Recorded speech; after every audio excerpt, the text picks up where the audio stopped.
The water closed over her head before I could react, and in that split second the summer sun, the pool's blue tiles, the distant laughter of other swimmers all vanished. One moment she was floating with my hands steadying her waist, the next she was thrashing, eyes wide with pure terror, legs locking around my hips like a drowning person who has finally found something solid. Her arms clamped around my neck so tightly I could feel her heartbeat hammering against my chest. I held her. I held her the way you hold the last fragile thing that still believes the world might be safe. If you believe in kindness and second chances, take a second right now to like this video, leave a comment, share it with someone who needs it, and subscribe to Kindness Corner.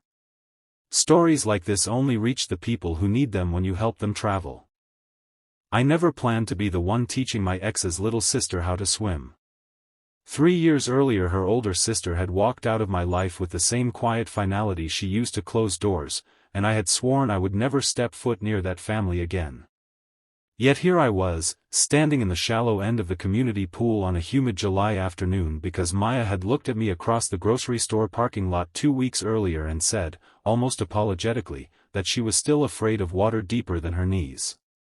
She was 22 now, no longer the shy teenager who used to sit on the porch steps while her sister and I argued. Something in her voice, soft, determined, a little broken, cut straight through the leftover bitterness I carried. I heard myself offer to teach her before the old pride could stop me. The first 3 lessons were pure struggle. Maya's body went rigid the second her feet left the bottom. She would freeze, breath locked in her throat, eyes fixed on the black line of the deep end as if it were a cliff. I talked her through it the way you talk someone off a ledge, slow, steady, never promising it would be easy. We practiced floating on her back while I kept one hand under her shoulders and another under her knees. Some days she lasted 10 seconds. Some days she lasted 3. Every time she climbed out shaking, I stayed in the water a little longer, staring at my own reflection, wondering why I kept coming back. Part of me still loved the idea of being useful to someone from that chapter of my life. Another part simply couldn't walk away from a person who was trying so hard to conquer something that terrified her. The 4th lesson was different. The pool was emptier, the afternoon light softer. Maya arrived with a quiet resolve I hadn't seen before. She asked if we could try the deep end.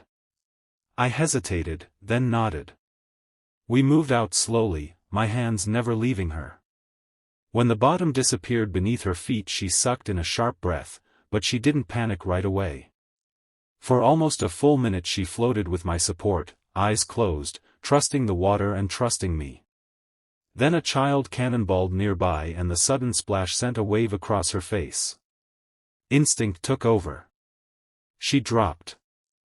That was the moment everything changed. Her legs wrapped around my waist, ankles locking behind my back. Her face pressed into the side of my neck. I could feel the wet strands of her hair, the rapid rise and fall of her chest, the pure animal fear that had nowhere else to go. I didn't pull away. I didn't try to pry her loose. I simply stood there in water up to my shoulders and held her, murmuring that she was safe, that I had her, that the bottom was right there under my feet even if she couldn't feel it. Seconds stretched into a full minute before the trembling began to ease. When she finally loosened her grip she didn't swim away. She stayed close, forehead resting against my collarbone, and in a voice so quiet I almost missed it she said she had never trusted anyone enough to let them hold her like that while she was drowning. We didn't speak much after that. I helped her back to the ladder. She sat on the edge of the pool with her feet dangling in the water, looking at the deep end the way you look at an old enemy you have finally faced.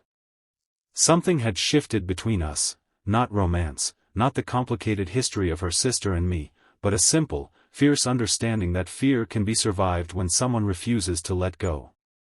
Over the next 2 weeks the lessons continued. Maya learned to float alone. She learned to kick. She learned to put her face in the water and breathe out. The day she swam the full length of the pool without touching the bottom she climbed out laughing and crying at the same time, and I stood in the water watching her, feeling something I hadn't felt in years, the quiet pride of having been useful in a way that mattered. Her sister found out, of course. There was an awkward conversation in the same parking lot where this had started. No grand reconciliation, no sudden friendship, just a soft acknowledgement that people can change and that kindness sometimes arrives from the last place you expect it. Maya kept swimming. I kept showing up until she no longer needed me. When the lessons ended we hugged once, briefly, the way people do when they both know a chapter has closed cleanly. I still think about that moment in the deep end more than I should. The way her legs locked around me was not desire and not accident, it was pure survival reaching for the nearest solid thing. In that desperate grip I remembered what it felt like to be held when everything was falling apart. Maybe that is why the story still sits in my chest years later. Sometimes the people we least expect become the ones who teach us that the water is not as deep as our fear, and that holding on, really holding on, can be the most honest thing two people ever do for each other. Before the story ends, please leave a comment and tell me the last time someone held you steady when you were scared. I read every single one. If this story reached any quiet place inside you, if it made you feel even a little less alone, then like the video, share it with someone who needs to hear it, and subscribe to Kindness Corner so we can keep telling stories that remind us the human heart is still capable of surprising itself.